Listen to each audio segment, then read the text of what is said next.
Hi, I'm indie fantasy author Melinda Kucsera, and in this episode of Fantasy Lore and More, Christopher Matson is joining me to talk about his book, Half Sword. So, welcome, Christopher. And why half sword? Why not a whole sword? Or a flaming sword, or an ice sword? These swords. It's got to be swords, Melinda. I mean, otherwise, it either swords or dragons. I mean, That's otherwise, true. it's fantasy. Why not have both, though? Why not the dragon sword? A dragon sword. There you go. Yeah, but why half sword? Like, does he only have half of a blade? Like, that's the picture I'm getting in my head. Like, did it break and he needs to find the other half and put them together or something? Or is that a specific type of blade? Well, it's actually half swording is a fighting style, Oh. but it has nothing to do with this book. Oh, okay. It is a fight. It is half swording is when the and oh, I wish I brought a sword now. Heck, it's when the fighter, the knight or whatever, takes the hilt, the pommel of the sword, and holds it, and then he holds, and I can't do this on the screen because I'm not too close, but he holds it actually with a mailed or an armored glove.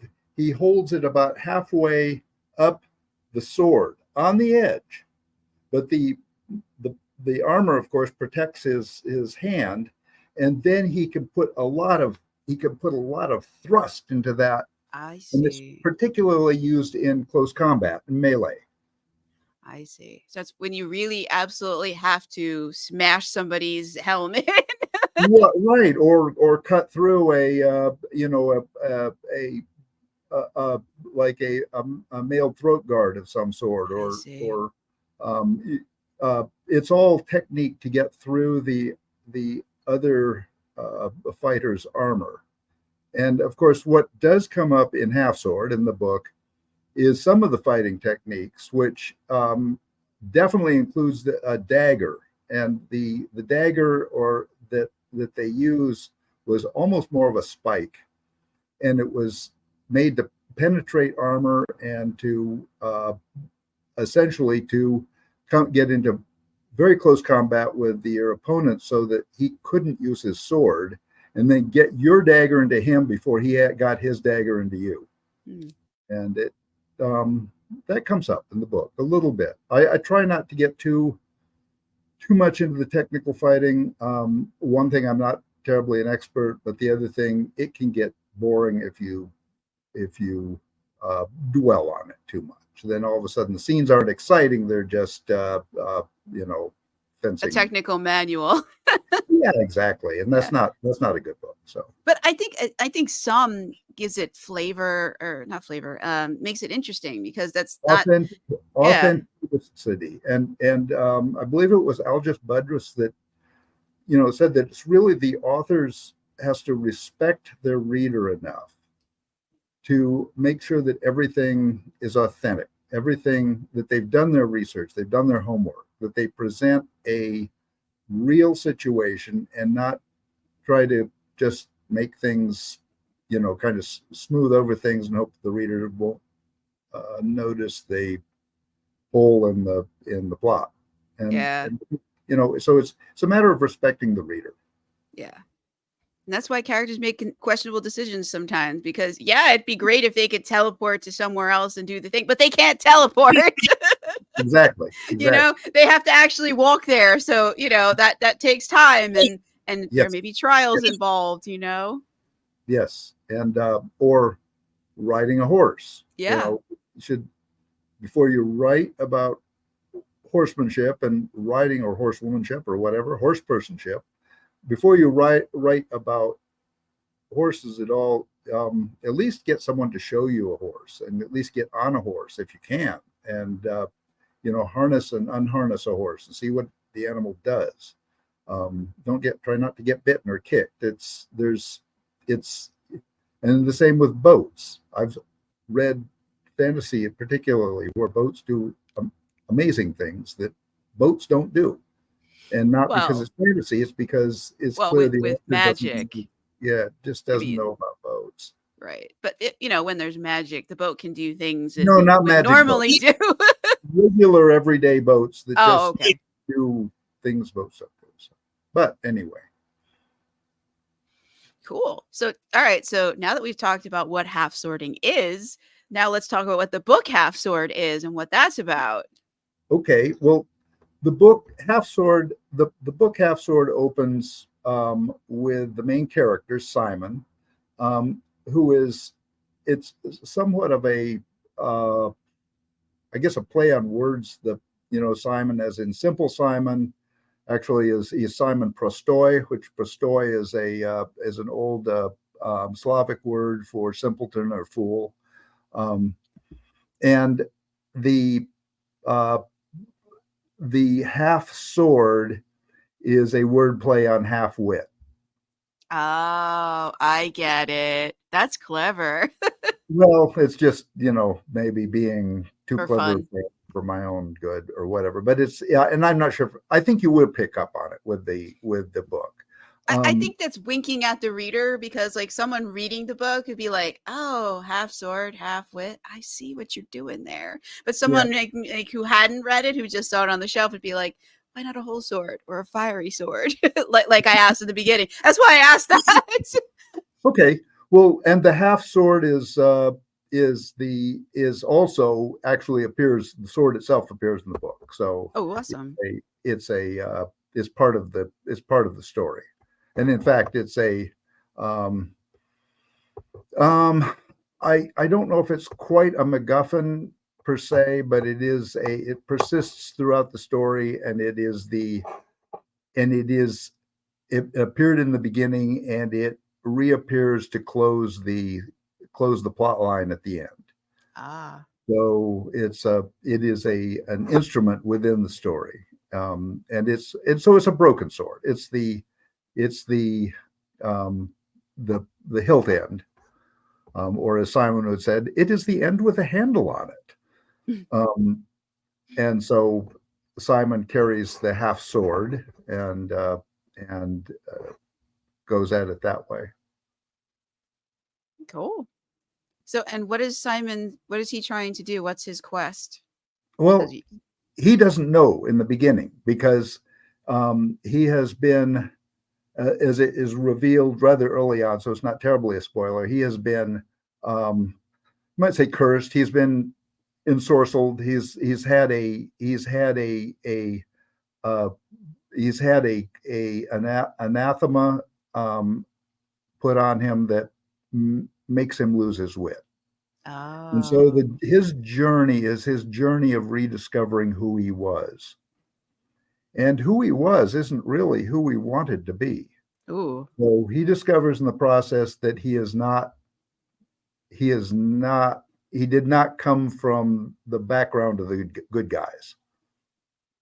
And how he resolves that and how he decides he's going to move on is of course part of the story. Should we meet him? You got an excerpt? Should we meet him? Do you have an excerpt for us? Sure, let's meet him. I'm going to read the first part of the first chapter. Go for it.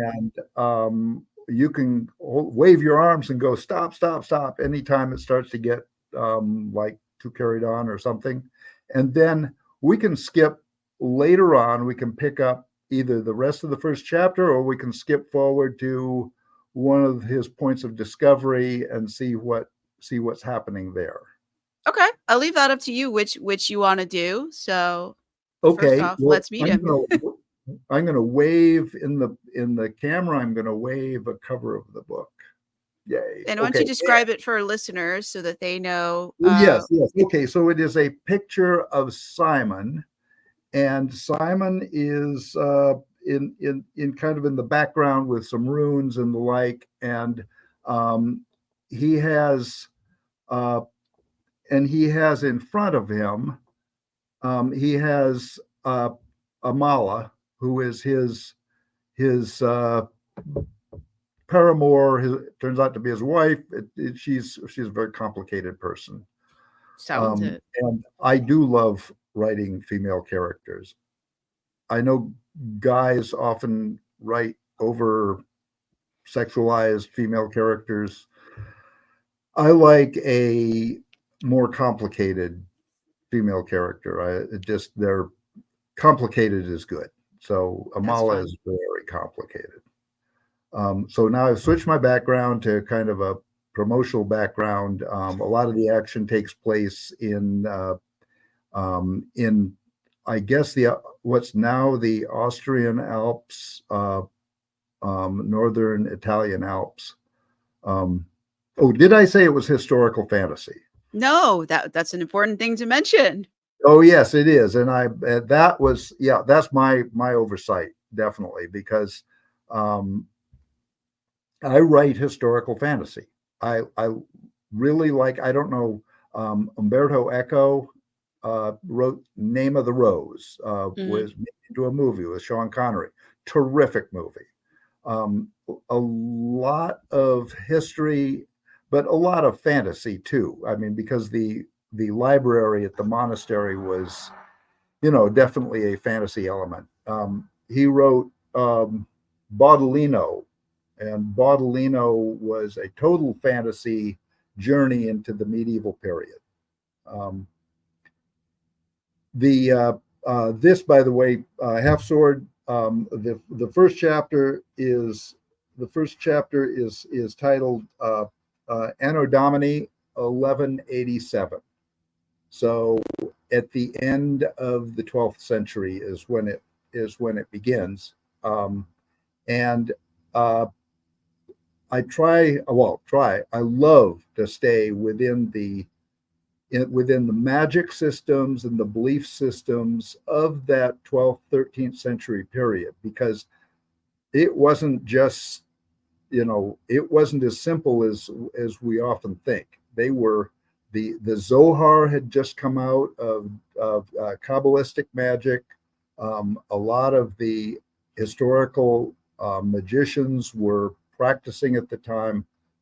So let's get into it. Let's Sure. meet Simon. And like I say, if we want to cut it off anywhere, we'll just skip forward to a different part. Okay. So let's go. So, and I'm going to look aside here. Simon walked the rutted path alongside a great rotating wheel of oak staves and iron rim. Drawn by two stoic oxen, the high-sided cart rumbled along. The ox cart moved, the wheel rotated, and at his feet the path remained as steadfast as ever from time immemorial. The road had always been a part of young Simon's life, or what little of it he remembered. The flower-bedecked fields, the profusion of birds, the high puffy clouds, any of these wonders would have fascinated most travelers. Not Simon. No, it was the dirty gray rag tied to one spoke that held his attention. Circling behind him, rising up above his head, it plunged to the earth at his feet, and that was the mystery. Simon dropped 2 paces behind and watched it again. I will catch it next time. The cart lurched forward. The wheel turned. The rag circled to the earth until that briefest of instants when it kissed the solid ground at a dead stop. Then up, and around again. How could something move forward by constantly stopping? Simon looked away, counting 6, 7, 8. His eyes flew back to the errant rag. It rested against the ground as if it had never left. He trotted to the head of the laboring team, where an old man guided his animals. Master, what deviltry is it that allows a wheel to move forward while standing still? The old man didn't bother turning. He flicked the slender willow switch at the near ox. Yesterday you asked why a bird sings for all to hear, but will not allow itself to be seen. Simon began to speak, but his master interrupted. And the day before, you wanted to know if there was a place where rain fell upward, that it might later descend on our heads. Simon held his tongue. He understood that he was being rebuked, but not why. Master Jacob knew so many things, yet explained so little. They rolled on in silence, crossing one boggy meadow after another. The sun broke from behind a bank of clouds as their path climbed from a muddy creek bed and passed beneath the lowering eave of a shadowy forest. Jacob switched the oxen. Run on ahead, boy, and find us a dry place to rest for the night. Snatching that scrap of liberty, Simon bounded up the path, his bony knees bobbing like a pair of feeding swallows. Beneath his feet, the slippery clay gave way to pebbles and clumps of grass. He passed a stand of twisted oak and thorny bush. Beyond, more trees bent their boughs overhead and cast a myriad of wavering shadows in the afternoon sun. Simon estimated he'd gone 1,000 turns of the ox cart's wheel when he found the clearing. No water, but grass for grazing and a dry place to make camp. Downwind of where he knew his master would want the cart, he set a circle of stones and stack of twigs. Simon used his knife to scrape a dry stick and create a nest of shavings. Hurry, hurry, the team comes here soon. He fumbled the flint and steel from his cloak. Light fire, I can do this. By the time he heard the creak and rumble of wheels and oxen, Simon had a modest fire banked to the coals next to a stack of firewood. Their life on the road had followed the same pattern since leaving the Volga River port of Tver. Master Jacob guided the oxen and chose the road, while Simon attended to smaller matters such as camp chores. The old man seldom spoke, and Simon usually contented himself with his own private musings. But now, with the light fading from the evening sky and their fire little more than glowing coals, he caught his master eyeing him where he sat. Simon touched one of the warm rocks. Why are there river-washed stones up here in the forest, while only mud and weeds grow down in the creeks? Perhaps it's time I asked some questions. His master shifted a little closer. Why is it that people call you Simon Prostoy, simple Simon? I am not smart like they are. I don't know much. You must know something. You can read, write, and count. You ask questions that would baffle a philosopher, a pack of philosophers. I don't want to baffle philosophers. Just sleep now. First, tell me who you were before I found you. Let's stop for a quick swig. That's not vodka, by the way. Simon poked their fire with a stick and watched the ensuing sparks glitter into the evening air. His chest burned every time the old man asked this question. Empty. I was hungry and cold and empty. You speak Latin like a priest. Your rags were once fine wool. You were somebody. I don't know a somebody. I just don't know. Simon dropped the stick and buried his head in his arms. They emptied me. They. Who did this to you, Simon? I don't know. It hurt so much that he couldn't suppress the sob. Just leave me alone. In the darkness of his crossed arms, he didn't have to bear his master's gaze, didn't have to think. Simon waited. But no more questions came. He dozed off, huddled in a ball. Shivering awake, the fire gone to white ashes, Simon rummaged through the ox cart for his blankets and made a bed in the shelter of the cart's enormous wheels. The next day, they rumbled through a sparse forest where the path narrowed, dwindled, and vanished into a maze of stones and dead leaves. Master Jacob let him lead the oxen this time. Simon walked on their left and switched the near ox to let it know he was in charge. Tumbrel, Master Jacob had called it, a big word for nothing more than a box on two wheels. Tumbrel, Simon mumbled as he walked. On occasion, a row of saplings would bar their way. The tumbrel would creak to a halt, the oxen would snort and stamp the great splayed hooves, and Simon would drag out the rusting stump of a broken sword and hack a path through the new growth. The first time they stopped, he counted 2 generations of dead trees hewn to the ground. Simon vaguely recalled cutting them himself. Later that morning, they eased the team and their heavy cart down a steep hill, only to find the way blocked once more. Simon dragged out the ancient blade and cleared a passage through the brush. Why is it, Master, that we don't stay on the main road to Krakow? All the other traders go that way. And all the other traders pay tolls and suffer the predation of robbers. In the centuries past, this was a Roman military route. My father showed it to me the way long after others forgot. This takes us to Rome? It would if we didn't stop in Vienna. Wolf of Neusdorf, Simon chanted. We pay at the river. Oh, yes, we always pay the wolf. The old man picked up the willow switch and goaded his oxen forward. Simon marched along behind. Tum, tum, tumbero. At the bottom of the hill, they forded a shallow stream and climbed the opposite side. Simon pushed. The oxen strained, and slowly the heavy cart ascended the rough cut in the bank. They passed a ruined stone abutment. He remembered it from earlier journeys. But this time, Simon recognized it for what it was. A bridge was here. Indeed, a few timbers remained in my father's day, but it is nearly gone now. So this was a road. How did you find it every year? Just ahead, I'll show you. If I was a robber, I would wait right here for us to come. If you were a robber, you would starve waiting. No, they have too many opportunities on the road to waste time in this wilderness. Simon trudged on for a while before saying, what if robbers knew we had ermine and sable from the north?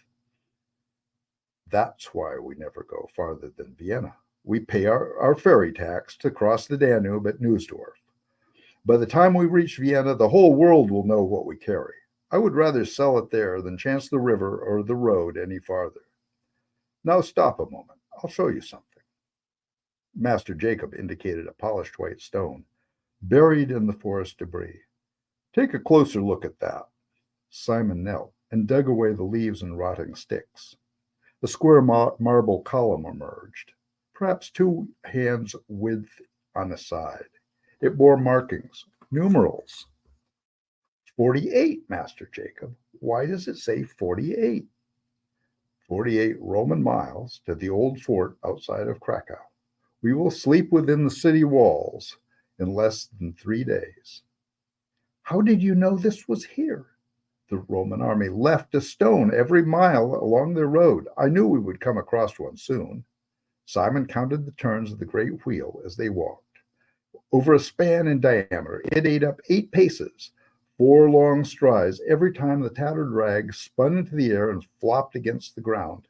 At 200 turns, he started watching. By 250, he became anxious. Simon searched the bushes and grassy clumps along the way. He gave up at 270, but kept counting. The great wheel turned 520 times before Simon spotted the white crown of another milestone poking through the ground. Almost at his feet, he bent to dig the hard rocks and clay from its face. When Simon looked up, the ox cart had disappeared over a low rise. He abandoned the project and ran to catch up with his master. Why did the Romans bury their markers? It was time that buried those markers, boy. Time and 1,000 years of time and neglect. The entire next day, Simon played a game of looking for milestones. He saw 5 before they stopped that evening. The following day, he tried not to see them. Still, 15 pale white stones peeked out of the weeds and leaves as he passed. Master Jacob halted them early. Simon recognized the sight as one he'd used before. The square marble column stood nearby. He read the inscription, XV. Only 15 miles to Krakow. Why do we stop here?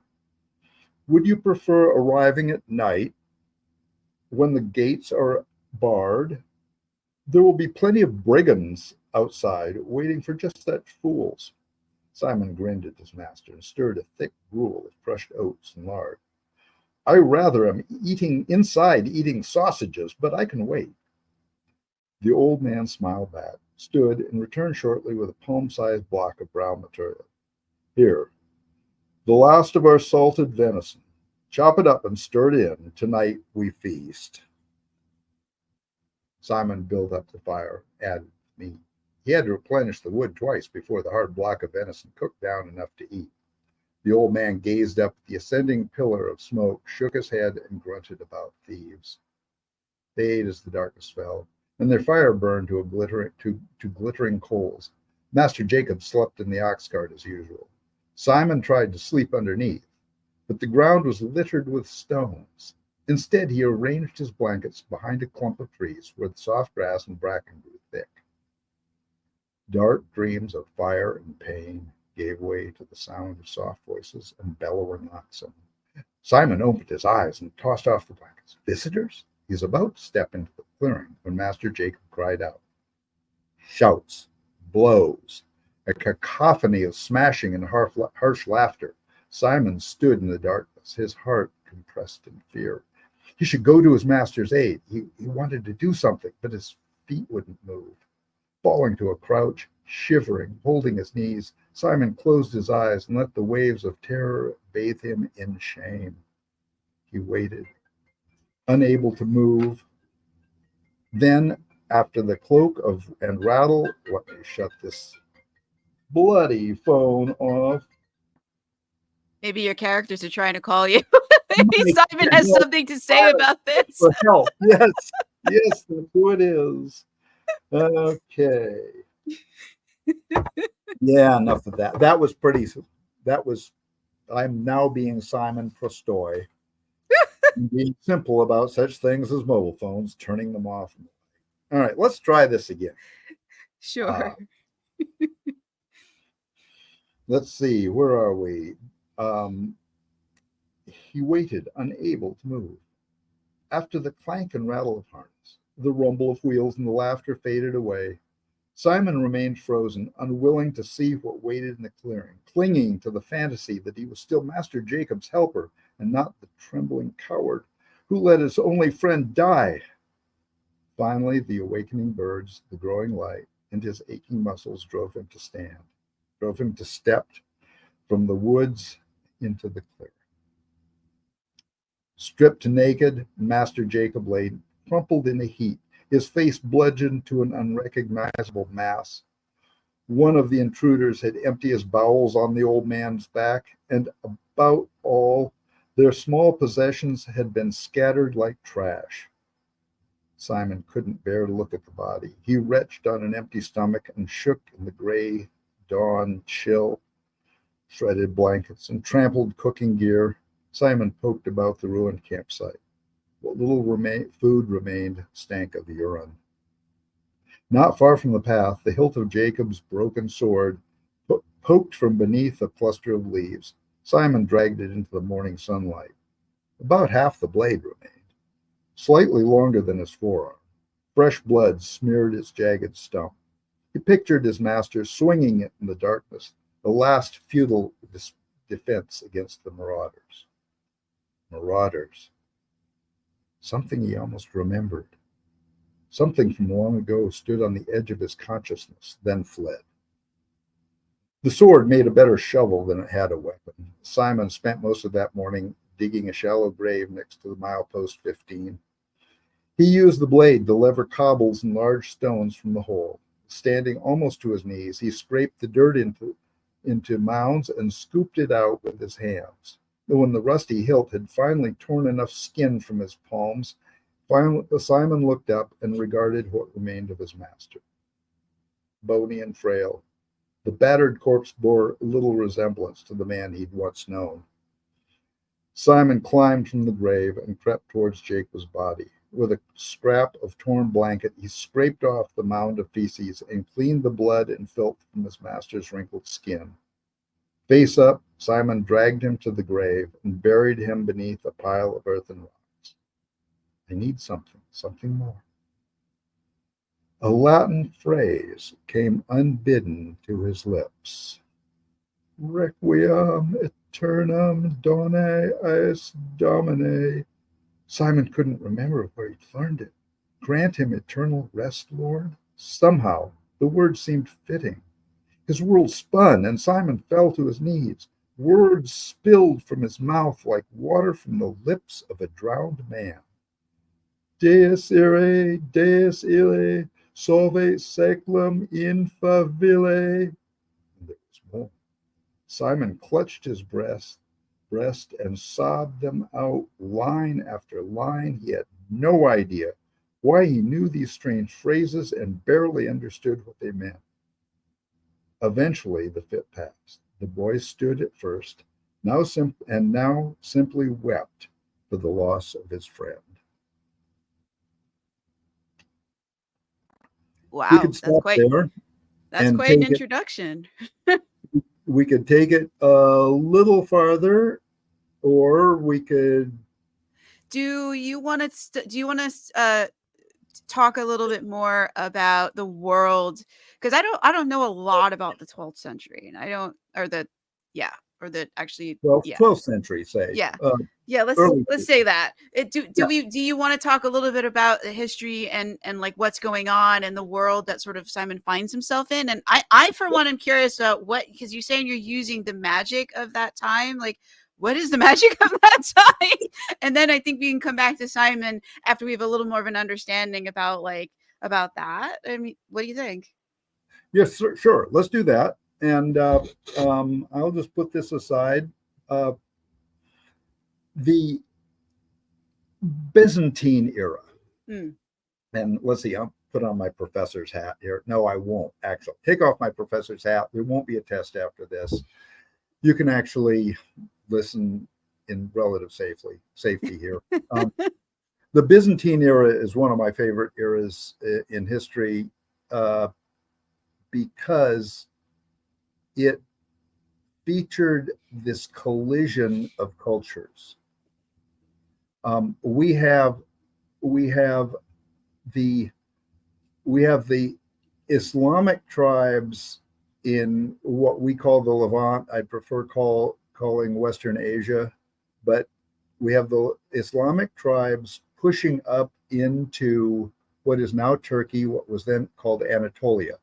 Um, the Roman Empire is governed out of Constantinople and not Rome.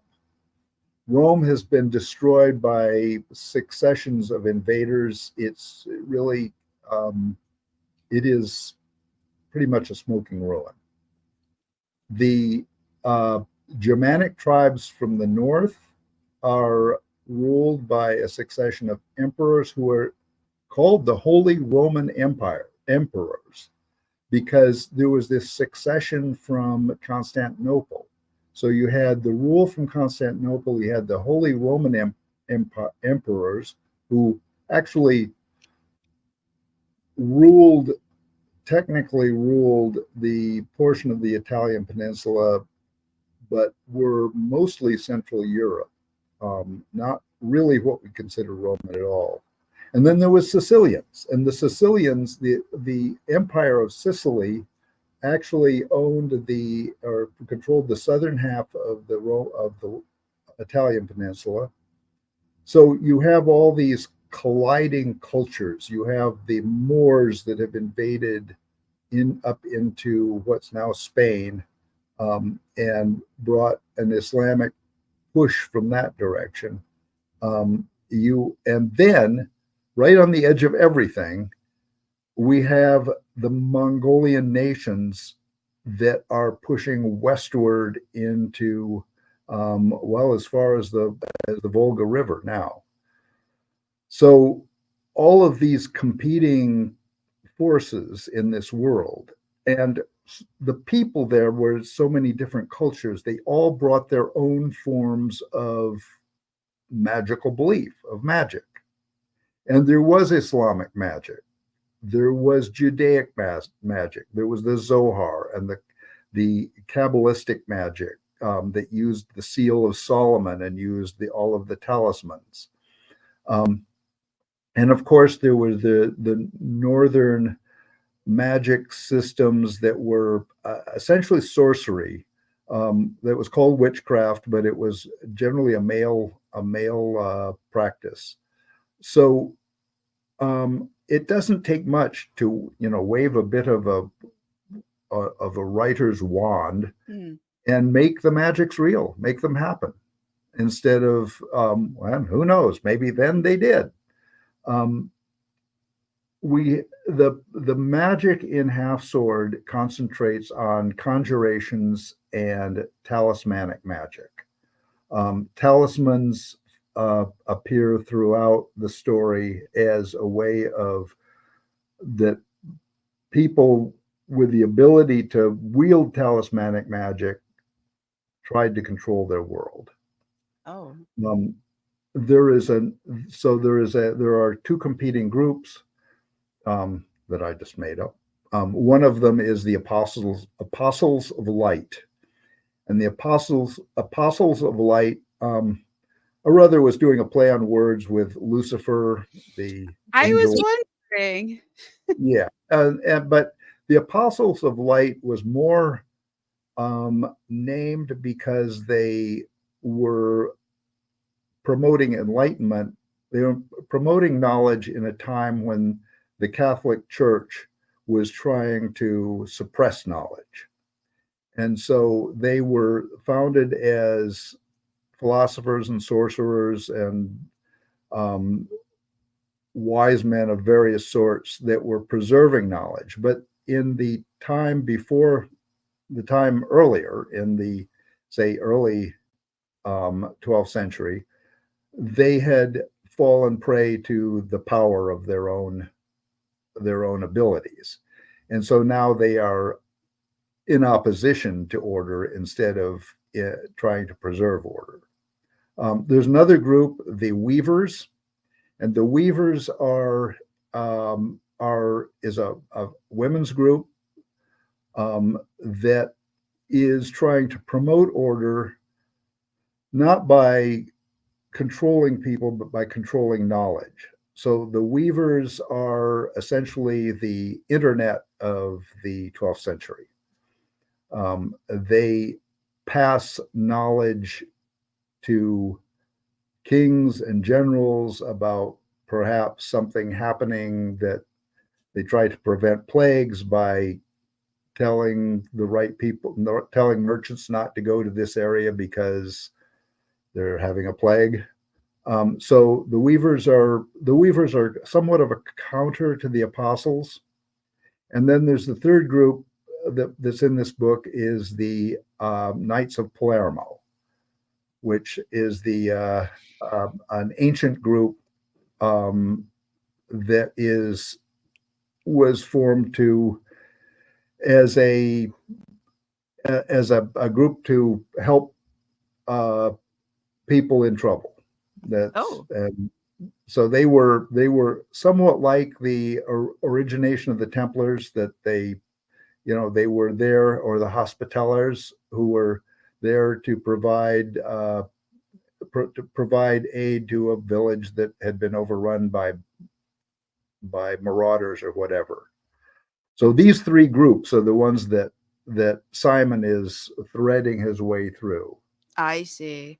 Are we going to find out he belonged to one of them? We are. Well, there's one he obviously can't belong to because he's the wrong gender, unless the spell swap that too. Okay, so what we can do is we can read a little more on Sure. this chapter, where Simon finds out a little something. Yeah, that sounds like fun. Or we can skip, or we can do both. If everyone is just totally, watching cat vids on YouTube right now, we can then skip forward and read a little bit more exciting chapter where Simon starts to use some of his knowledge. So let's finish this one. Let's finish this one, and then you can give us, help us so we know where we're dropping into next. Okay, cool. If there's any context we need. Okay, so we talked about, let's see, we got him. Let's see, we got him here. All right. So he just buried Master Jacob, and he had just said he recited something. It was a Catholic blessing for the grave. He didn't know where it came from. And then he's now doesn't really know what to do. So we'll start again. It was the emptiness, the feeling of utter abandonment that finally cut through Simon's grief. That and the emptiness in his belly. He rose from his master's cairn and surveyed the litter strewn about their campsite. He thought of planting the broken sword as a grave marker, but the Roman milestone served just as well. Wheel ruts and disturbed loam provided a clear trail, but Simon followed them and didn't look back. Most of that afternoon he trudged after the ox cart, fearing he would never catch up, while hoping he didn't.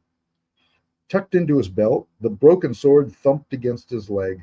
Simon considered tossing it by the wayside, but it remained his one connection with Master Jacob. As the sun fell below the line of trees, Simon realized that he hadn't seen a milestone in some time.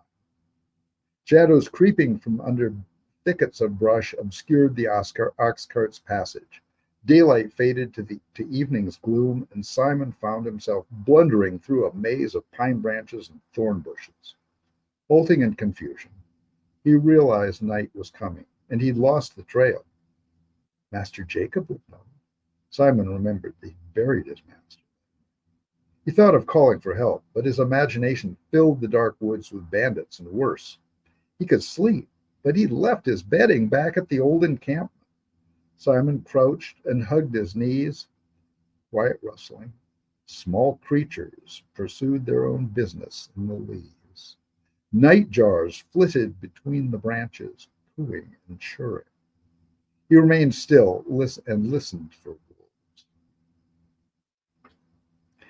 It wasn't wolves, but the shouts of men that roused him. The forest had gone dark, with only the barest gleam of moonlight shining between the trees. At first he cowered, afraid of being hunted, afraid of the jeering, shouting band that had murdered his master. Hunger and curiosity warred with fear, and eventually won.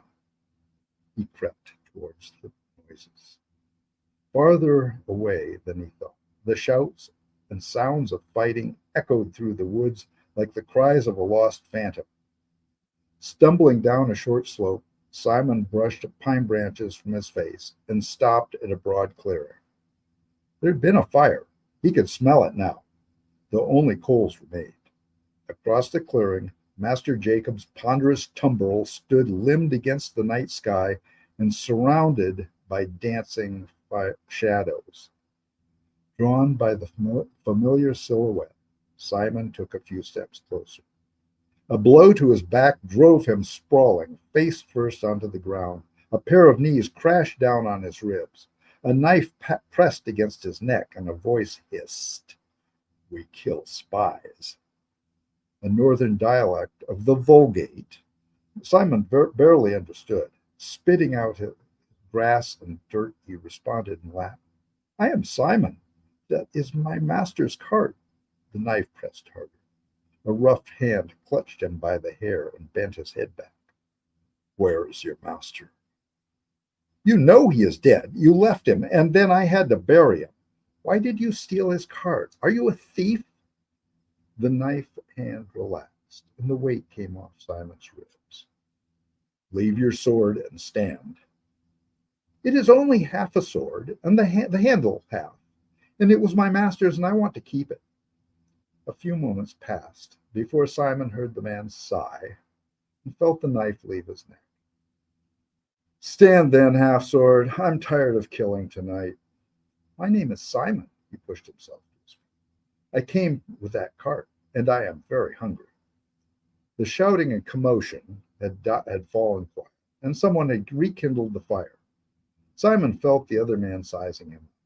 A grunt and a shove sent him stumbling toward the flickering light. Others had congregated around the makeshift camp. As the two approached, two of the men accosted him. "Is that you, Simon?" "Yeah, I caught us a spy." "I am not a spy." Simon could understand their dialect, locked away perhaps in the lost halls of his memory. "He says he is Simon Halfsword, owner of this ox cart." The shadowy figure approached, taller than Simon and broad through the shoulders. The man wore a short beard and an iron helmet. "If you owned this ox cart, Halfsword, you would be dead by now. Stand near the fire that I might get a better look at." Simon was glad for the warmth and relieved that he wouldn't be killed right away. As he stood under the gaze of the two men, another pair approached, dragging a bloody corpse. Suddenly, two more arrived with their own grisly burden. Simon realized that the three other bodies lay in a heap nearby. Are you going to shit on their backs? Yeah. What? Simon tried to copy their odd dialect. Will you steal their clothing and foul them like you did my master? His captor, the one they called Johann, grabbed him by the collar. Do you mock us, boy? We did not kill your master. The taller man put a hand on Johann's shoulder. Easy, friend. I think I know what's happening here. He looked at Simon. Who was your master? Master Jacob. He was killed, and that is his cart. Four others had gathered while Simon spoke. They didn't gawk or jeer, but stood in watchful silence. The tall man said, Ramon, Luca, secure our horses and gear. He turned to Johann. Take Stefan and Carla, check our perimeter, and set a watch for tonight. We ride in the morning. Johann gave Simon an appraising glance before disappearing into the shadows. The others departed in silence. Simon waited while they left. If you didn't kill my master, then why did you kill these men? They were thieves, murderers, a pestilence infesting this land. Then you infest this land too? Is that what you do? Infest? No, we cleanse. The tall man paused a minute, pushed his iron helmet to one side, and scratched his head. By holy Freya, perhaps we do. Where are you from, Simon Halfsword? You speak church Latin. I come from the woods where knife man Johann found me. Before that, do you remember? Now it was Simon's turn to scratch his head. We left Tver. Now it is the woods and the cart. Only the woods and the cart. I'm hungry. Do you have any food? When Johann returns, we will all take a small meal. You should rest. I will rest. Oh, yes, that will be good. Are you master of the cart now? I am called Cernac of Umbria, leader of this cohort, and yes, perhaps I am master of the cart. Rest, Simon Halfsword, and try not to ask so many questions. And that's the end of the first chapter. Oh, wow. Do you want to talk about it a little bit, or you want to go into the next excerpt? Well, we can talk about it a little bit. I'd ask you, Melinda, what is the impression you get of Simon?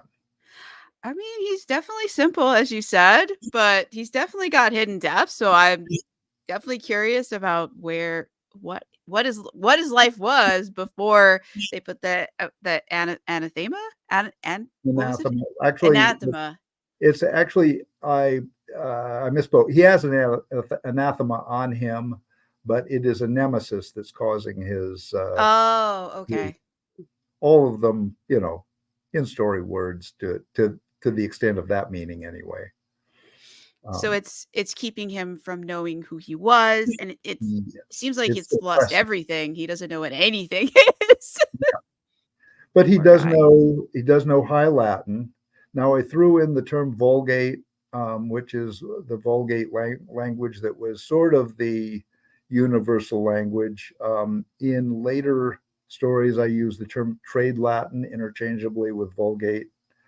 It was used by traders and travelers as a universal language at the time. Of course, Constantinople spoke Latin at the time. Yeah. It's hard to think of Latin as a living language since now it's dead. Yeah. Well, and that's why I didn't use too much of it. I use it a bit as as where I need to make emphasis, but I don't use much of it because people don't see it as a living language. But it was in those days, and that's kind of like when I heard the Vulgate, and I had to remind myself, I was like, yeah, their Latin was a living language, and there was the different dialects, and that's where a lot of all the Romance languages derived from there. So, and another question for you, Melinda, because obviously you're deep into the fantasy genre. And one of the things that fantasy features, sometimes in my mind too much, is in-story words. What's your feeling about in-story words that are either defined by context or defined by dialogue, or predefined by the author for that matter? Does it break up your reading, or does it kind of enhance the world building? Uh, as a reader, like if it's like sprinkled around, like I kind of like it because it gives you sort of the flavor of things. Like like going back to like some of my favorite like in-world sayings and things is like in the Lord of the Rings and in a lot of Tolkien stuff, there is it's sprinkled throughout and it's kind of nice. And as I especially like it when the characters don't actually they encounter and they don't know what it means, or they have some idea, or they find out they're wrong about it. Um, so like there was a like one of my favorites is I think from the Lord of the Rings. I forget what I can't do the Elvish thing, but it's somebody I don't remember if it was Yeah. Aragorn or like Legolas who said the thing, and the hobbits are like, "Well, what is that?" Obviously in more flowery language than, but basically like they were like, "Can you tell us about that?" And then, we had this little bit of this fun little discourses where they told there was like a poem or something, and it was kind of fun because you got this glimpse into like other aspects of their worlds not associated with the quest, with the war with Sauron, that there's just deep history that you just don't know about, and you aren't going to be able to know about because it doesn't fit into this narrative, but it exists and it's underlying it and it's affecting them and their views and their prejudices, which I thought was sort of fascinating. In my own fantasy, like I only do like a few little things here and there. Um, and usually the characters have no idea what it means either. And they're like, okay, whatever. This is weird. Maybe we'll find out what this is someday. If we don't, I'm not going to care. Well, you know, you must be familiar with the Wheel of Time series, I at least the read book. up to book 8. I didn't Yeah. like anything after book 4, and I refused to read the rest. And I'm sorry, Brandon Sanderson. I'm sure you did a fabulous, amazing job, but I Well, can't. actually, it was Robert Jordan that started the series. Yes, Anderson finished it, but that was a I case can't where, forgive Robert for pages and pages of description about grass. I'm sorry. I just can't. And yes, the hair tugging and the way he wrote women, I cannot excuse you for that, Robert. I'm sorry.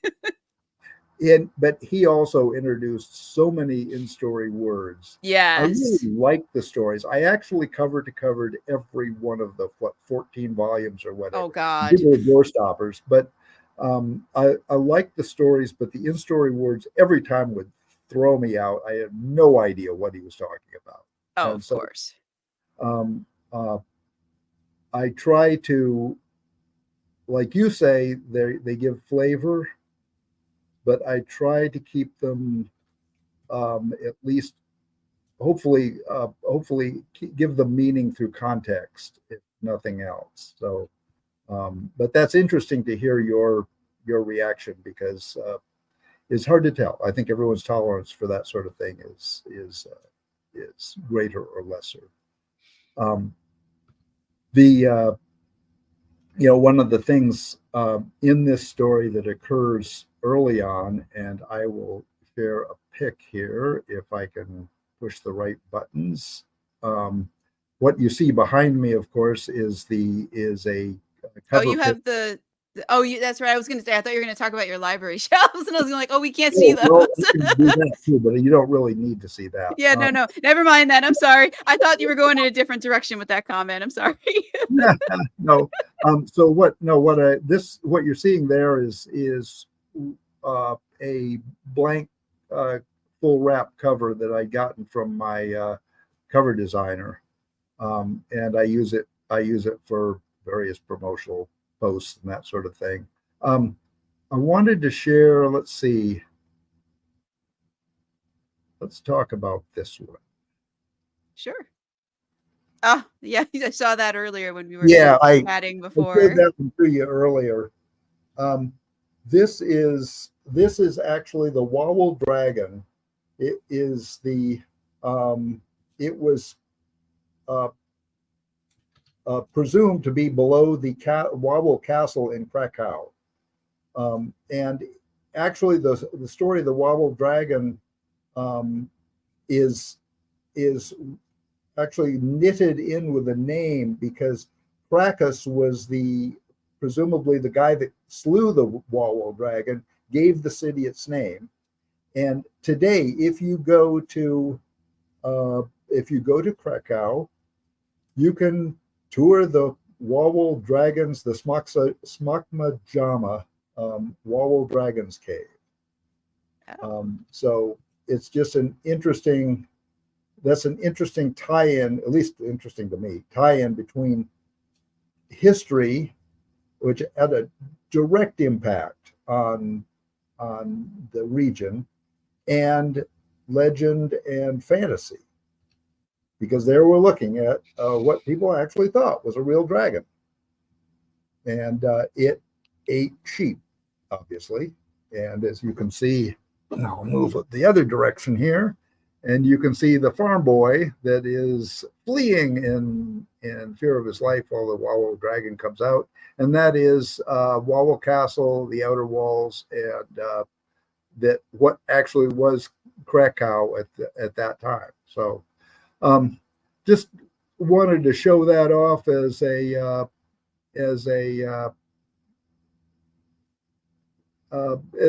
an instance where history in historical fantasy can be wrapped into a fantasy story and keep it fantasy without having to build an entirely new world. You can use the history, and there's much more of that in actually historical. It's actually, at one time was considered part of the historical record, that can be integrated into stories and still, preserve both fantasy and as historical background. So is Simon going to run into the dragon on the way to Krakow? Indirectly, because by the time Simon showed up, the dragon had been dead for maybe 200 or 300 years. But that doesn't keep it from figuring as a major part of the story. The spirit of the dragon? Yeah. That's fun. And so let's stay in that vein. I mean, one thing I do like doing, I hate to say it, is I like doing the research. You probably couldn't have figured that out. I did. So here is in the background, and again, I'll try to get my big head out of the way. In the background is that's Krakow. That is the Wawel Castle. This is, I've superimposed on this drawing. I've superimposed the old cathedral, Wawel Cathedral. And you can visit that now too. It's been rebuilt and expanded a couple of times. They actually have dragon bones hanging in the cathedral. So could you explain the map for those who are just listening who can't see it? Oh, sure. Yeah, I'm sorry. Yep, That's looking okay. at it. So it's a medieval walled castle, as you might normally expect in just about any map. But on the right-hand side, which is the eastern side, it has where the voivoda, who was the duke or the prince of Krakow, where his residence and where the soldiers lived. And to the west, to the left, is the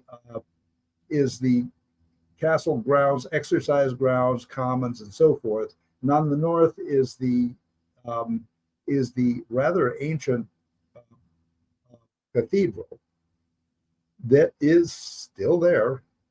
Still go see the dragon bones, and I put a plan view of it. If you can't, I won't go through all the little chambers in the cathedral, but it has a pretty much central hall with an apse at the east end, and that's 90% of it. What I did show here, and if you are watching the video, you can see that we have this dark area. And the dark area is where I took a recent speleological map of the dragon's den, the Smock Majama, and superimposed it on the castle. Did I tell you I'm a history nerd?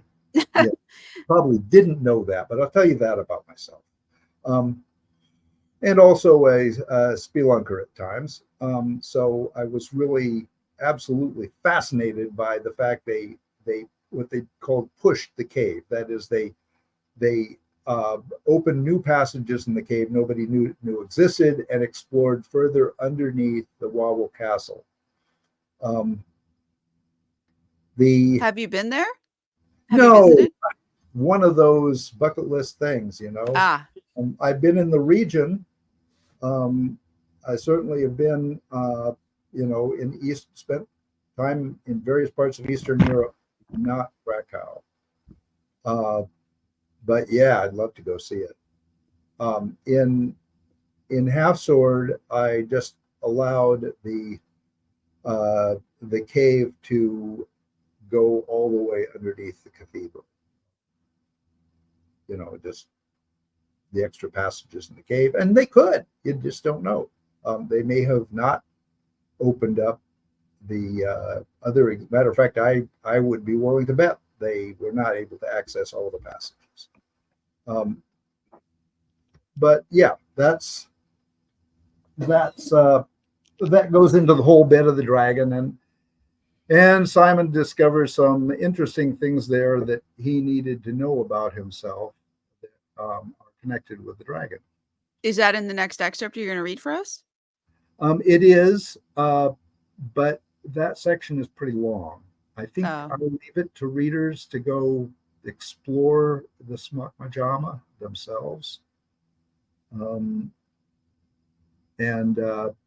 find out what Simon found. One thing, let me go. No, I'm not going to bring it up. I'll just figure it out. So that's that. But that episode, when they reach Krakow, the group, by the way, the group that he connected with Johann, is a cohort of this Knights of Palermo. So, which is quickly, it's not a big reveal. It's, it's quickly known. They're the, it's a particular, it's a part of them. They're patrolling Central Europe, again, relieving towns that have been beset by bandits and marauders, doing that sort of thing. So Simon connects with this cohort, with these Knights of Palermo, and of course, being being very impulsive, Simon wants to be a knight. Make me a Knight of Palermo, and he has reasons for it, and they have reasons to say yes.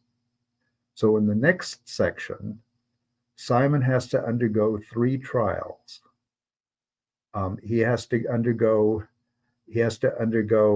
Let's see, he has to undergo the 3 trials. He has to undergo Chapel Perilous, the Lair of the Beast, and the Waters of Redemption.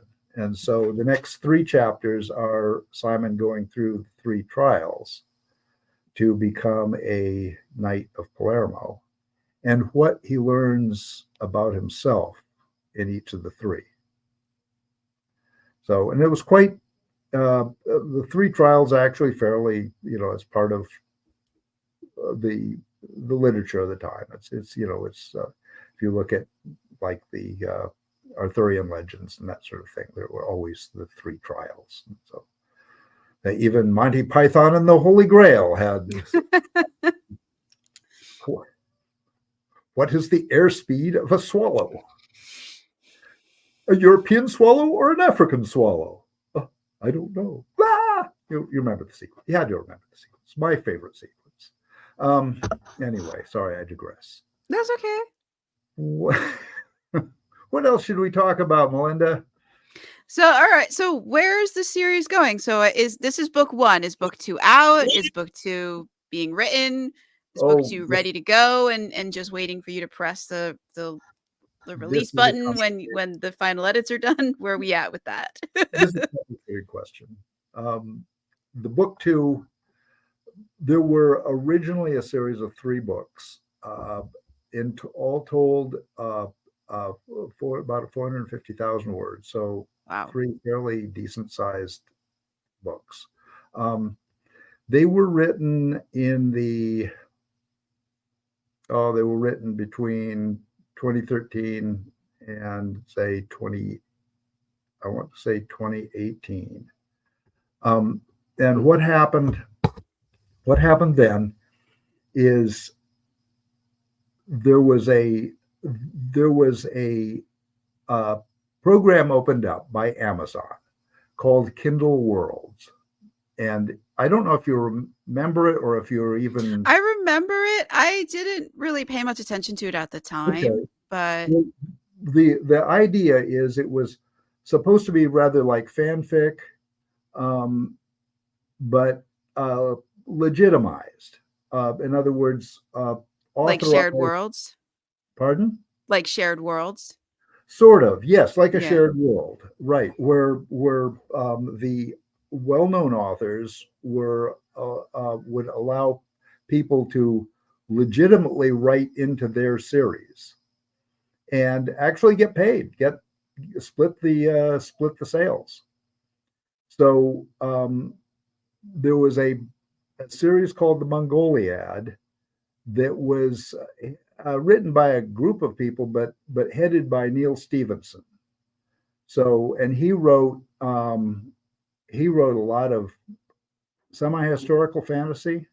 Is probably Snow Crash was his first one, which Neil Stevenson wrote I read that. a lot of genres, science fiction. He wrote I'm trying to think of probably one of his best fantasies was, Diamond Age? pardon? Was Oh, it Diamond Diamond Age. Age? I read that one. Yes. Yeah, that was good. No, I'm thinking of the one that actually took place during the Reformation. Um, Oh, uh, the name escapes me. there were three books. Yeah, name obviously escapes me. I'm also suffering from this theft of my memory, but I've just have anyway. he's just written a lot of books. It's hard to keep track of them Yes, all.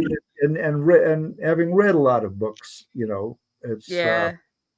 so he was a headliner on that, and I wrote these stories into that. Actually, I wrote a prequel to the series that he was headliner on, and they did real well. I was, really happy with it, and I had put out um, a novella that kind of closed the gap between the end of my prequel and the beginning of his series. And I was ready to move on, and then uh, Mama Amazon just pulled the plug on the whole program, and Oh. everything came off. The rights reverted, so I got to keep the rights to my stories as long as I didn't use any of the characters or situations from the host author. So I have out there somewhere um, an entire series that I can't use the way it is, but I'm rewriting. Oh, I To, see. and also that one was focused. The Mongoliad was focused on the European knights trying to uh, stave off the Mongolian invasion. Oh. And it focused a lot more on swordsmanship. It was a lot more of a swords and not much sorcery. It was more of, in fact, they had originally had in mind a companion video game called Clang that was about medieval sword fighting. And a couple of the co-authors did the HEMA, Historical European Martial Arts. So it was a lot more about sword fighting than about fantasy. Mm. What I wrote at the time was a lot more about fantasy. I put in the talismans and all the creatures and everything. And so, but it was good. It was real good. And then I couldn't use it. So Wow. yes, So you're working on taking the things out of those stories that you can't use and bringing them into your own honestly, historical fantasy world. right. And it wasn't my first. It wasn't my first attempt at novels. I'd written some novels for online audiences that were mostly like serialized for online audiences, and I went back through them the other day. They aren't terribly, terribly dreadful, but they're their first novel kind of put in the trunk sort of things. Um, the stories I wrote, which I called at that time, I called the Red Messenger. Um, they were pretty good, okay, not too bad. There were some sequences in there that were quite dreadful from just the standpoint of. Pull out your red pen. Yeah, they were red. There's a lot of red panda areas in there, which so I'm having to refocus the whole storyline on a different conflict than the Mongol invasion. So it's going to be more the conflict between the three-way conflict between the Apostles of Light, the Weavers, and these Knights of Palermo. I see. So Those, Simon came out of that Kindle shared worlds, and now you're having to rework all the material that you did for that and weave it now into Simon's story, it's right, interesting. right, and he was actually a supporting character in the Kindle World story. And what I did is when I wrote Half Sword, I wrote that as his. It was his backstory, basically, I where see. Simon came from and how he came to be who he was.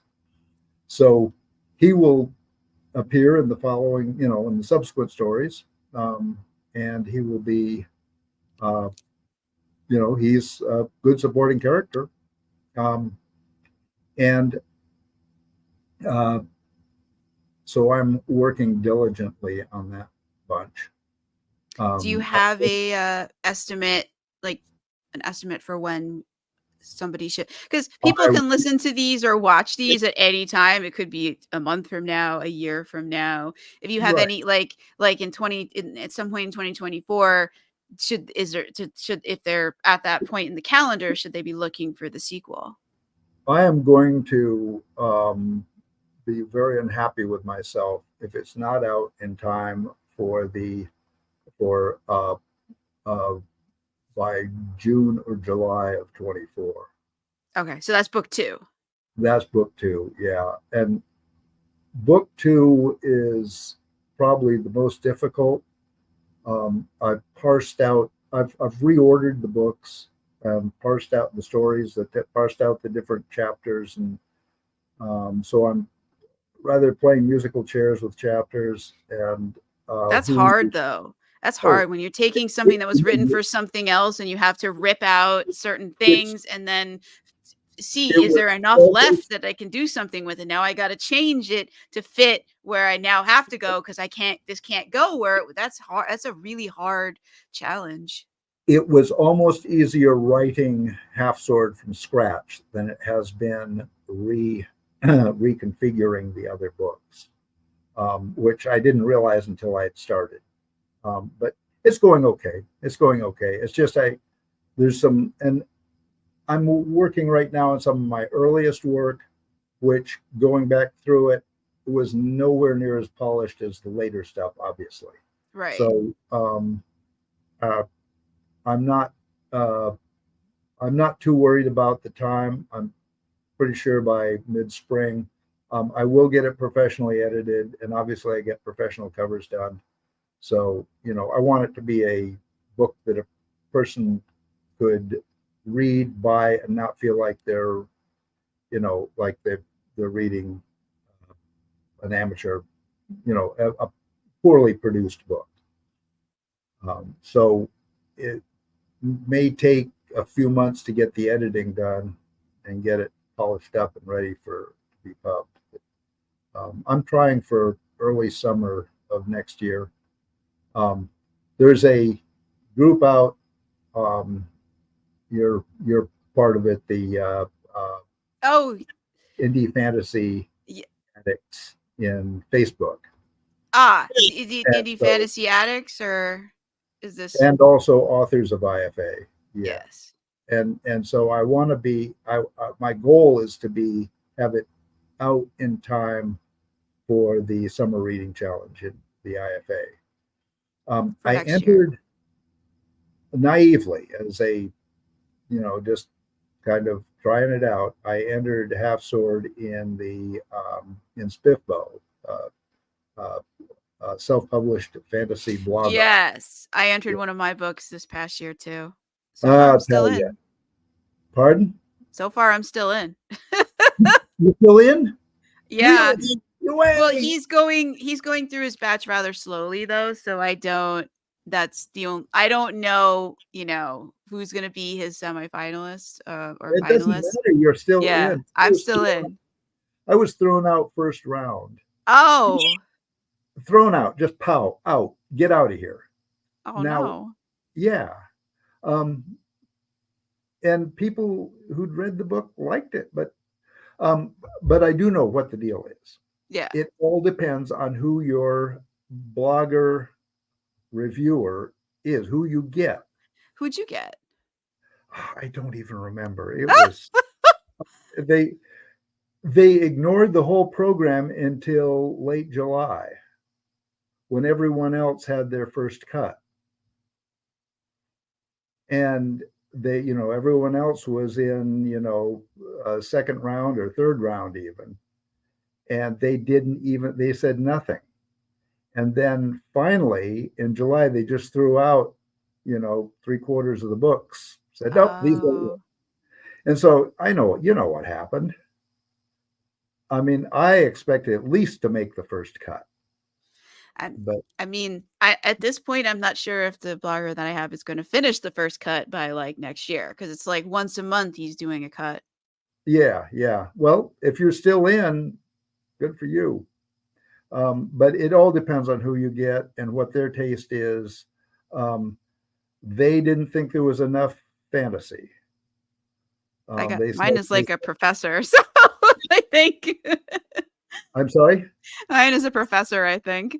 Oh, really? Okay. Mm, Well, depends on what their taste is. I don't think they read as far as the chapel, the chapel perilous section. yeah, Um, they. It seems like from what I've been hearing, from just the impression that I've got is like they read the first chapter, yeah, and if they like that, they'll read the next bit, but and then if it just isn't jiving, like they may or may not read any further. So mine is very mad. I mean, my main character is a mage, so there's like magic on page one. page one, and that's what I. Yes, it's But very magical. Melinda, I'm not going to change my style to suit what. Uh, Well, you didn't know, and it, it's all luck of the draw. it is luck of the draw. But what I'm saying is, I'm going to write Yeah. what I think readers would enjoy. If I force myself to put a dragon on the first page, um, no one would like it the way I wrote it because I'd have I to mean, kill a it barbecue. depends. It depends, You might find a book where it makes sense for the dragon to be on the first page because they're, chasing Well, yeah, somebody, telling somebody a story. Like let's not rule that out because you may have some wild idea where it does work historically in your historical I fantasy wouldn't rule it. settings. Let's I not wouldn't. say no. Let's not rule that out right now. Right. I wouldn't rule it out for another author. Not at all. But and maybe for other readers, that's what they like. That's totally cool. Mm. Uh, but I would draw your attention to you brought up Tolkien, and how does he open the Hobbit? He, Mm. a hobbit lived in a In a hole. hole.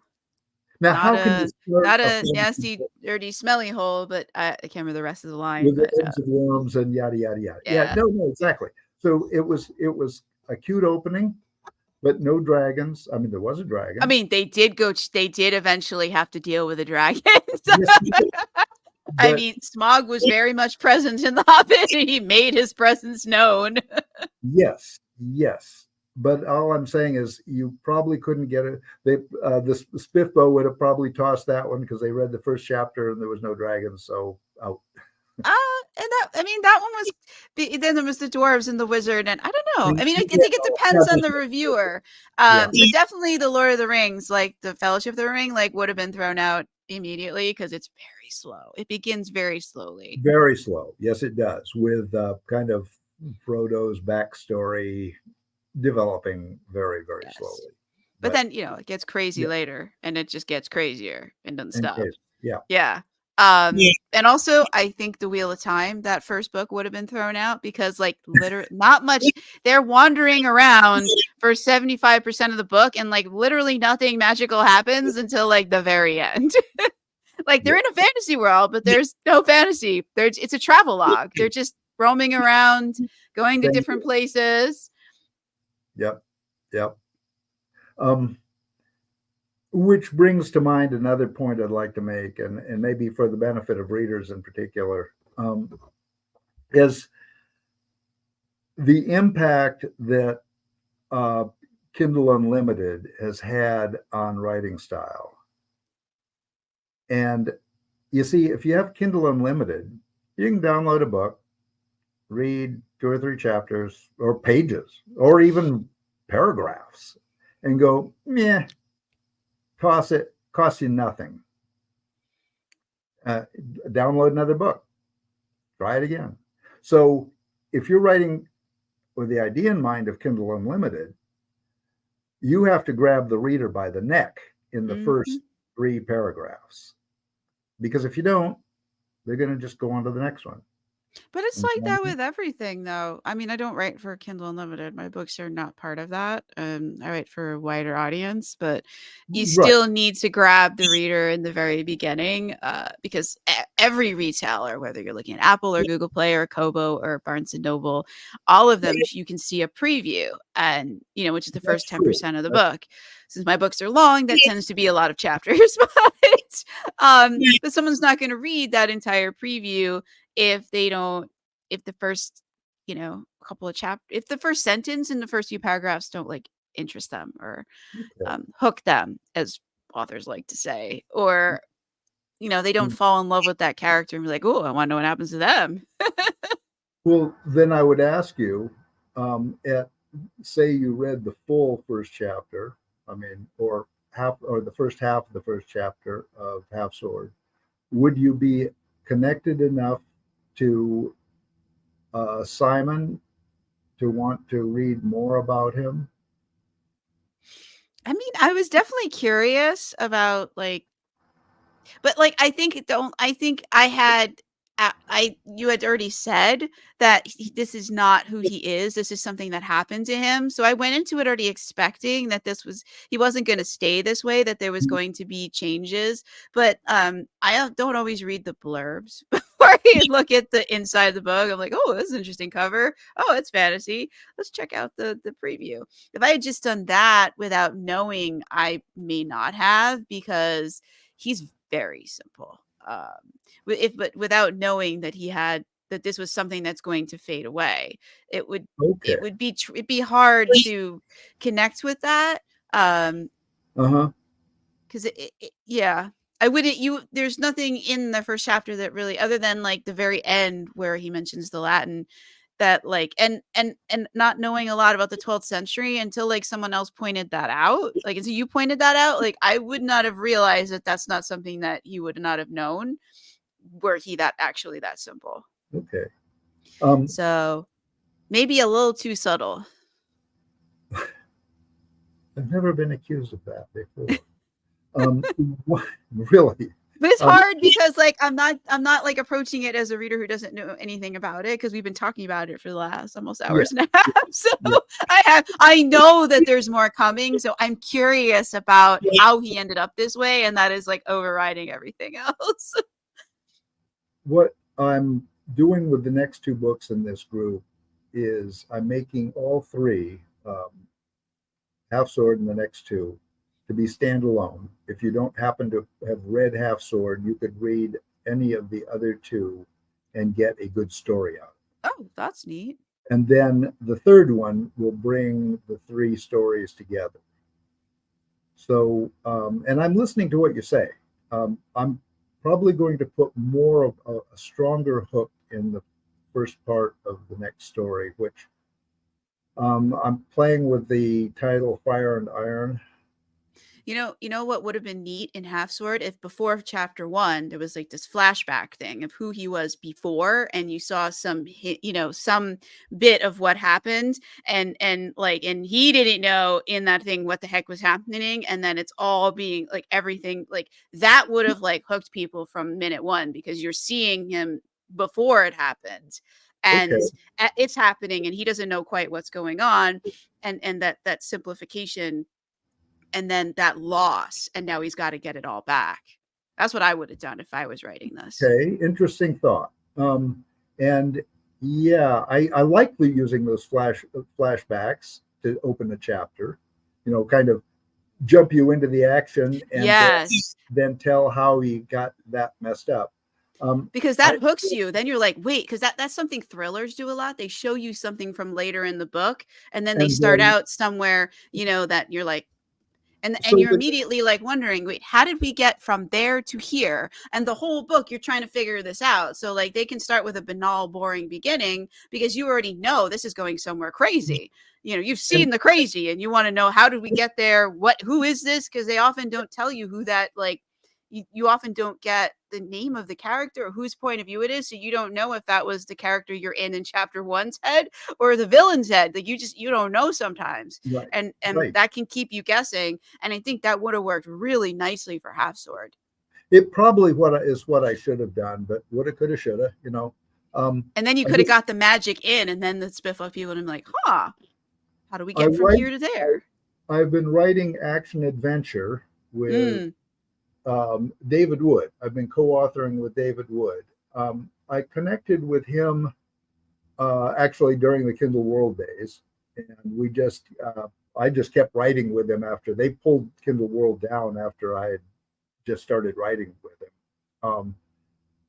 So I've got 3 out with David Wood that are more action adventure, but I put more fantasy into them than so like Mog, which is the first one in the group. I've got ancient Lemuria in there. But I do that a lot in those books, and I really like using that. So I'm listening to what you're saying, and I'm going to see how I can work that into my subsequent books. I would go back, and because you can, that's the beauty of like being an indie author, you can go back and make changes. And because I feel like it's you've got such a cool like world that you've got going on, and like Simon's got an interesting journey and like something that could clue the reader in sooner, especially if it's in KU. Like I don't know if people always read the blurbs because they don't have to. They can take the book and read it and decide, oh, this is not for me, and send it back or continue. They don't really have to read the blurbs. So and I just think that could be like, I think that could be cool to like give them that insight that like something traumatic happened. He is not like this because that is who he is. He's not going to stay this way. Because I really think you need to give someone the strong impression from page 1 that this is not how he's supposed to be. He's not going to stay this way. That there is he's on a quest to get back to what you saw in the thing. Like that's what I would have done, because it's just so that like people don't like lose patience with him. Instead, they empathize with him. Like, oh my God, he had such a loss, and now he's struggling. Instead of seeing him as being simple, they'll see him as somebody who is reduced by something out of their control, and they're trying to figure things out, and they do not have the ability to, because they're being magically prevented from doing it. Like that sets up a whole different like reader experience versus the one that we have now.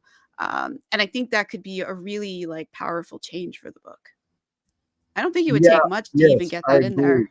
I agree. I think I probably will be retconning a lot of details in, pardon me, after I've at least finished the second one, just to Mm, kind of make sure they tie together. yeah.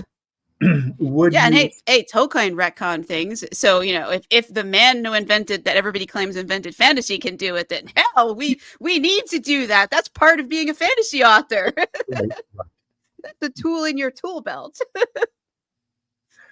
Um, would you like me to read a more fantasy? Sure. Uh, are you good? Are we still good with time Yeah. and all that? Yeah. I can't go past 2 hours, but yeah, so we've got another 30 minutes we can chat. Let me see if I can find this section that.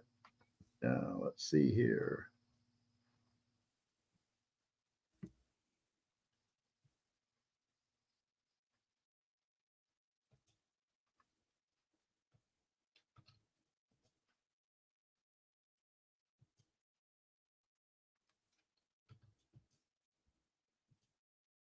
Um,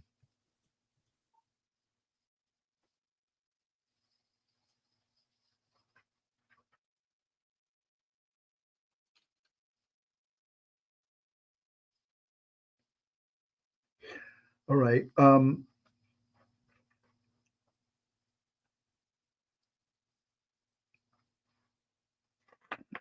We're going to kind of split two chapters. Okay.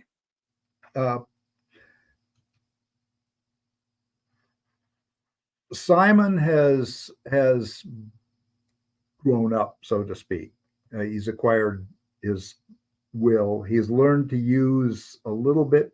He knew how to use talismans. He finds he was, and so he has a few talismans that he didn't make, but he has the idea how to use them.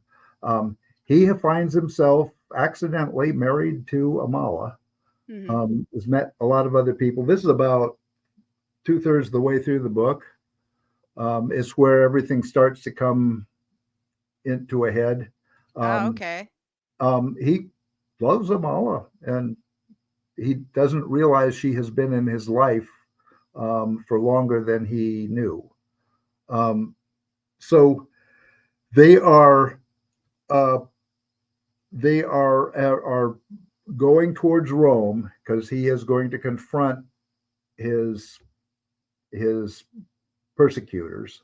Mm, Amala is going with him. They have two horses, and they are riding south mm-hmm. towards Rome. Um, and they've been ambushed by a group of marauders that live in this valley that ambush anyone that tries to cross the river. Um, so uh, uh,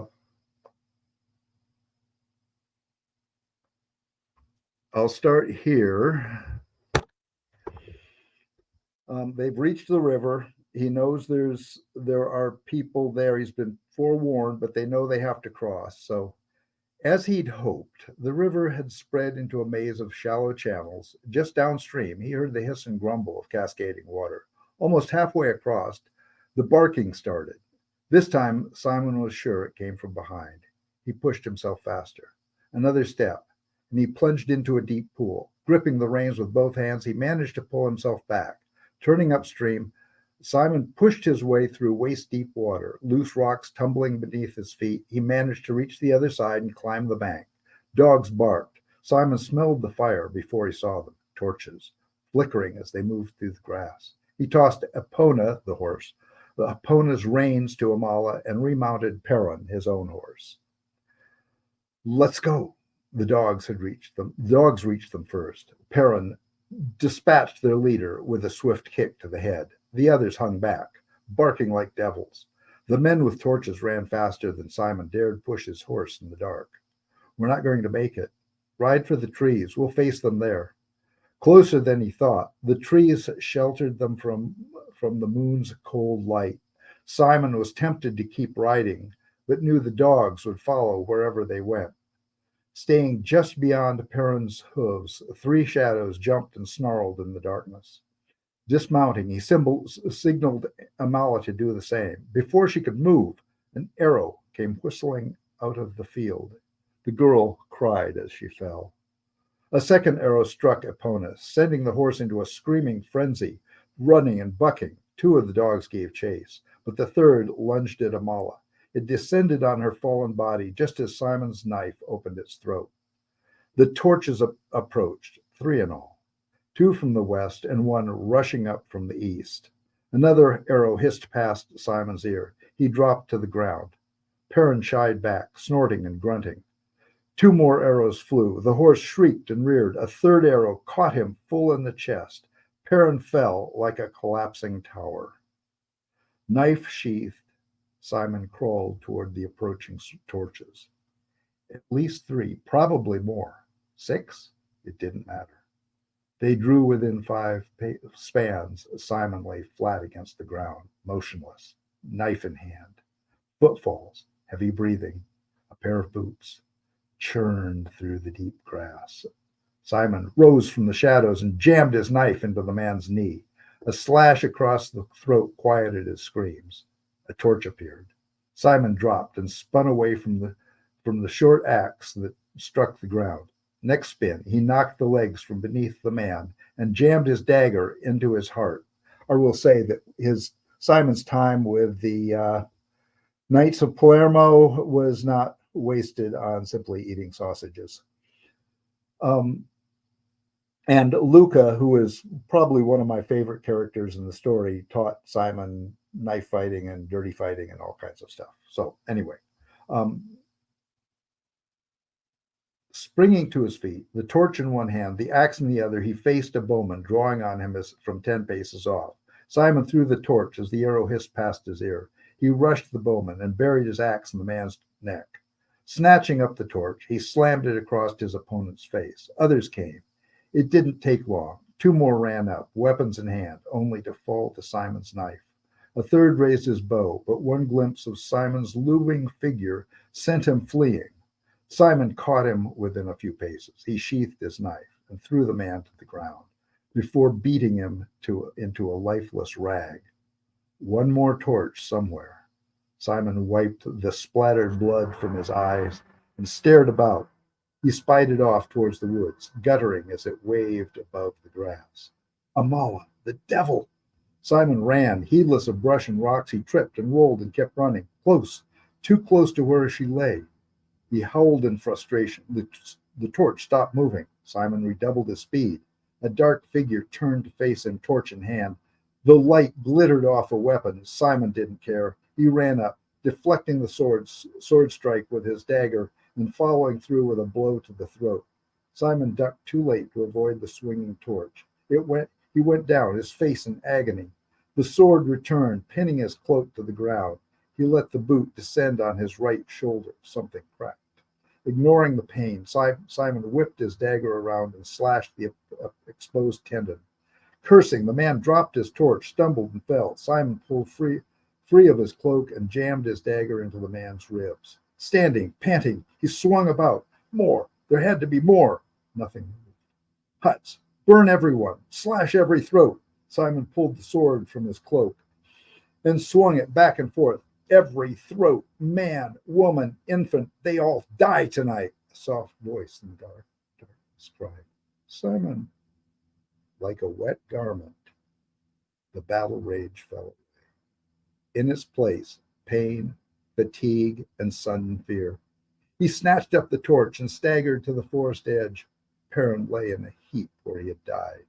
Only an arm's length away, Simon found Amala shivering on the ground, guttering, nearly exhausted. The torch shed just enough light to see the arrow shaft protruding from her cloak. He leaned closer. The arrow had embedded itself just above her right breast. Rapid breaths, was panting. Amala rolled her eyes up at him. I die now. He touched her face. No, not tonight. I won't let you. Simon cut her cloak from around the arrow and peeled it back. Beneath, she wore a vest and light blouse. He cut those away as well, and bared her white chest to the moon. An arm's length of shaft protruded from a bloody gash in her breast. He bent low and put his face next to hers. I need to roll you on your side. You must be strong for us. Simon didn't wait for her nod. He took her arm and hip, and ignoring her cries, he couldn't ignore the screaming pain in his shoulder, but he rolled her up on her left side and ran a hand over her back. Nothing. Oh, God, help me. I need Ramon. I need Aluna. The point had not gone through, but was so deeply embedded, Simon knew it would kill her to pull it out. I can't do this. Simon rolled Amala back and rubbed his face. I can't do it. He imagined carrying her, sprinting across the mountains back to Baba Jazanika. He thought of healers somewhere in the scatter of lighted huts, taunting him. But as the torch flickered and burned down, he could only hold her hand and cry. They would come soon, armed men looking for their comrades. A horse whinnied in the dark. Simon listened for footsteps, voices. The horse whickered, almost at his back. Simon jumped up and reached for the discarded sword. A shadow loomed against the sky. Epona. He recognized her profile in harness. She shied back when he took her dangling reins. Simon led the horse away from Karen's massive body and tied her to a bush. Crouching at Amala's side, he kissed her and said, Epona came back for you. She gasped and nodded. Ride, Simon. Simon took her hand. I cannot, because I love you. Watch the moon. Watch the moon. And carefully. And God, girl, forgive me. With that, he grasped the arrow shaft in both hands and pushed down. Amala screamed and twisted. Simon pushed harder, pinning her to the ground. With a soft crunch, the shaft moved and then broke off just above her chest. He lurched forward and caught himself. Don't think, just do it. He turned her over. Glistening in the moonlight, the rough iron point protruded from Amala's back. Simon bent, gripped it in his teeth, and drew it out. Blood, so much blood. The wound itself bubbled and hissed as the girl struggled to breathe. Simon cut her shirt into rags and tied them around her. Amala seemed dazed, listless. Her wound still bubbled and bled. Her pneuma, her vital essence escapes. Simon tried holding his hand over the hole. It stopped the bubbling, only for as long as he knelt. Flesh to cover flesh. He needed something to imprison the life force within her chest. An arrow through his heart. Perrin lay nearby. Simon drew his dagger and cut 2 patches of skin from his neck. Flesh against flesh, he pressed them to Amala's wounds and tied them tight with strips of cloth. She gasped and coughed. Simon held her down. Lie still, rest. You stretched out next to her, touched her lips. It is done. The worst is over. But we must leave soon. She touched his lips in return. Your face. It was burned in the fight, but I will heal. You must. Simon broke down and then opened his eyes. You must live. Could not go on if you die. Simon's return meant the dogs must have given up and wandered home. Epona's return meant the dogs must give up and wandered home. Simon pictured what came next, the search, the chase. How many did I kill? 6, 7? Even if he took Amala and fled, the bodies and the blood would come. There would come outrage and pursuit. In daylight, the hunters' bows would cut them both down, if they dared follow. Simon retrieved the sword and turned it to its fallen owner. It took him 3 blows to sever the neck and detach the head. He jammed the blade into the ground and mounted the head on its pommel. The moon had crossed half the sky before Simon drew the arrow from Epona's hip and transferred all his gear from Perrin's saddle. Once more he knelt at Amala's side. You must stand now. Take my arm. She struggled, wobbling. Simon closed her vest and draped both cloaks over her back. When she demurred, he shook his head. Wear them. You must stay warm. It's the ague that nearly killed my friend Johann. He led her to Epona. Now you must ride as well. I know you can do this, my wife. I will help you up. Simon led them into the forest, contouring along the southern hillside. He didn't look back, didn't strain for the sound of baying dogs. All they could do was flee and hope their pursuers wouldn't risk more losses. So the chapter ends there. Oh, wow. Let's see, what's our time look like? Do I have a few more minutes? Do you want to find Yep. out what happens to Amala? Yeah, we have a few minutes. Okay. Well, this next chapter, Divine Madness. The trail behind them had already filled with evening shadows, but standing in the gap between two looming peaks, Simon gazed out on the sunlit plain, sparkling with rivers. So close, so damnably close, he returned his attention to Amala. She lay swaddled in blankets and robes. A fire crackled nearby. Still, the girl shivered. They'd fled through the forest all that night. Amala clung to the saddle while Simon led Epona. Blundering between the trees and bushes, daylight found them climbing a narrow valley. He had been overjoyed to see that they'd stumbled upon the same southern path they'd been following from Baba Jazenka's cottage.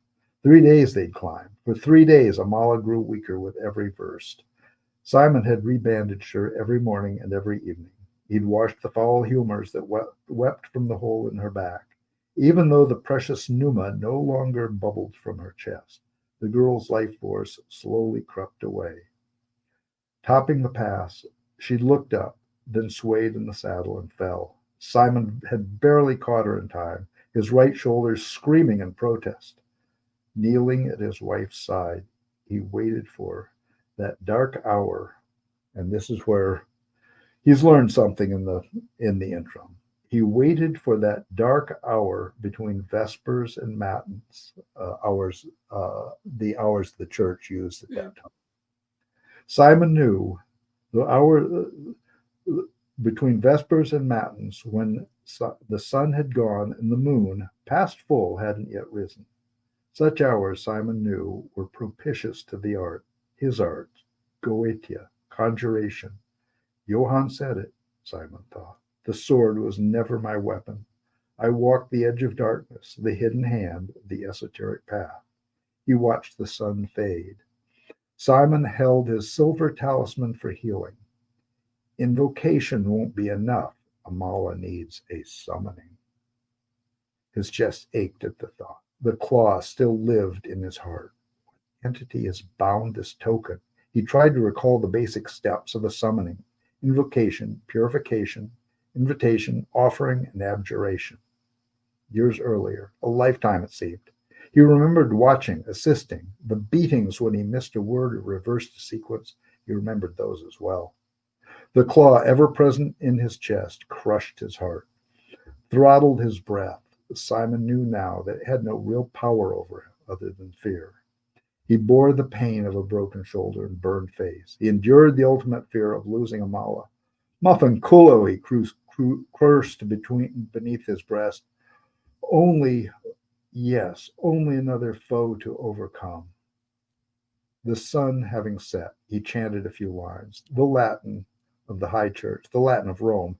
They formed a simple invocation. He recognized most of the words. Purification normally took days, but Simon knew a simple shortcut. He placed his token in the fire for a moment, then flipped it into his right palm. Crushing his eyes shut, he shuddered and gasped until the smell of burning flesh no longer rose from his hands. Simon invited the entity, not knowing what he would see. Something he'd forgotten. It hardly mattered. Time was short. From behind him, he heard it speak. Simon de Villa, you dare summon me without protective circle. Perfect Latin. Simon didn't turn. Of course, I should have girded myself in symbols and incense. He realized if it was going to kill him, it would have done so already. He focused on the talisman. I come to you unguarded because I am asking your help. A disgusting toad that walked on woman's legs approached him. One in your position should be more cautious. More than he expected, less than he feared. It stood just within his circle of firelight.